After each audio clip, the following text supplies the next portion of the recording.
Peter Charles here of Hooked Fly Fly Fishing, and today let's take a look at fly lines. As you saw in my previous video, I talked about how fly lines basically replace the weight of a lure, and you use the fly line to load the rod rather than using a lure, using the weight of the fly. You wouldn't use that. So the fly lines themselves have the weight in them. We dealt with that before, but I want to talk about a little bit more in depth about the fly line itself and how it's put together.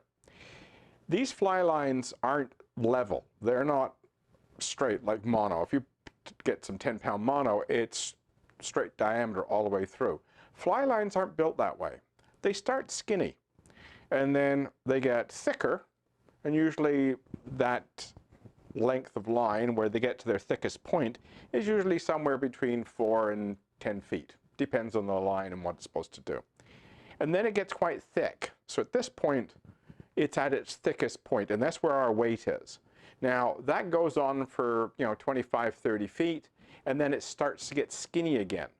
And the back end of the fly line is very skinny. It's the same diameter as this tip section here, which is quite thin.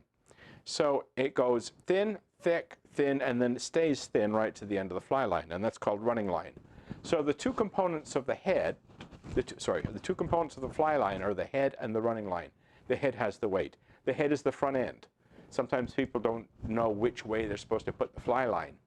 It is the head end that goes forward. It's the head end that you cast. The running line, as the name suggests, just goes for the ride. It just allows the head to shoot out if you had to cast for distance. So the average head length of a typical fly line is somewhere between 35 and 40 feet. That's the most common length. There are some that are shorter, there are some that are longer, but generally speaking, when you get a general purpose fly line, it's around 35 to 40 feet. Now, the fly line I have on this reel is an Airflow Elite, and it's a general purpose fly line. It has pretty well a typical taper, and its job is to do everything reasonably well. It'll cast small to medium-sized flies without any problems. However, it's not designed to do everything. Like the name suggests, a general purpose, there are some things it's not going to do well. And so when we're out buying fly lines, keep that in mind that they're not all the same. Now, if you go buy one of those combo units where you're getting the rod, the reel, the line, the leader, and the case all in one, the type of fly line you're getting on that reel is a fly line that has a taper like this one, where it's a sort of a general purpose taper. And it has some limitations. So if you were casting those big flies that I showed in my bass fly video, you're not going to be able to cast them very well on this thing. It's not going to go very well. So I would change, this is just the spool, I would swap the spool out, put this one on, and this one is blunter. It's a thicker front end, and the mass is more concentrated, and that concentration of the mass enables me to throw those bigger flies, cast those bigger flies. So both of these fly lines float, but one is general purpose and one is designed for really big flies. Now you might say, shouldn't I use this line all the time designed for really big flies? Well, if you're trying to cast something with some delicacy, this is not the line to do it with. So when you go out to buy fly lines, you have to have an idea of your purpose.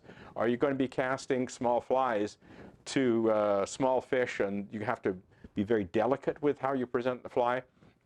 Or are you trying to turn over these great big bass flies, and you need to be able to power those into the wind?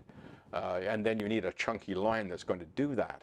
So you have to have an idea of what it is you're after, what it is you want to do with your fly fishing in order to get the right line. Now, floating lines aren't the only line that's out there. We've got this one, which is an Airflow Beach line, and it's called an intermediate line. And what that term means is it sinks slowly. If you were fishing this in a river, it wouldn't get down very deep. It would enable you to keep the fly off the bottom. You would hit the bottom, but you would get the fly down. So it enables you to get a fly down without using a lot of weight in the fly. Because you can get flies down with a lot of weight, but the trouble is they often don't stay down in fast currents. This will allow you to get the fly down and keep it down. So if you want to fish flies deeper, you're going to use something like this. Now, as I say, that's a slow sinking line. There are lines that sink a lot faster, and here's one right here. This is a Streamer Max short. It sinks very, very fast and goes very, very deep. I've hit bottom in Lake Erie using a line like this. I think it was like 23 feet deep on the depth finder, and I was hitting bottom with this line.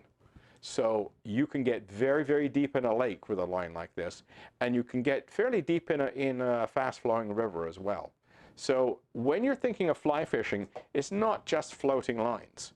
I mean, that's the most common, and when you start out in fly fishing for the very first time, you're going to use a line like this Airflow Elite, which is a standard general purpose taper, and it'll do most jobs reasonably well, and it floats.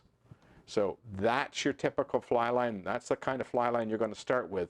But there are these other lines that are available to do specific jobs. So that's basically the bottom line with this video. If you're not sure what you're going to do in fly fishing, just buy a general purpose taper line like this one, this Airflow Elite. But if you are going to go after bass, or if you're going to fish a lake and you want to get down, you're going to have to use different lines to do that job. So be aware they do exist, and you can handle a broad range of situations if you have the setup like I have here. I have this general purpose floater, I have this floater designed for big flies, I have this intermediate to get the fly down a bit, and I have this full sinker that can really get the fly down. So I can cover a broad range of fishing situations with 4 lines. So if you're starting out, general purpose. If you know you're going to go bass fishing, you might want to start off with a bass line. And if you're fishing lakes, you might need full sinking lines. So, you know, be aware of your purpose, and just don't grab the first line you see because it's cheap and say, oh, this will do. May not. It may do, it may not. So give that some thought when you get into buying your first setup, that what you're getting with the combo unit is usually a general purpose floating line. And if you need something else, well, then you really need to know what kind of fishing you're doing and what kind of line works best for that sort of fishing. So it's not too complicated. It makes sense when you think about it. It's just being aware, read the box. There's a lot of information right on the box. It'll tell you what the line is meant to do. And usually that information is sufficient for you to make sure you get the right one. Cheers.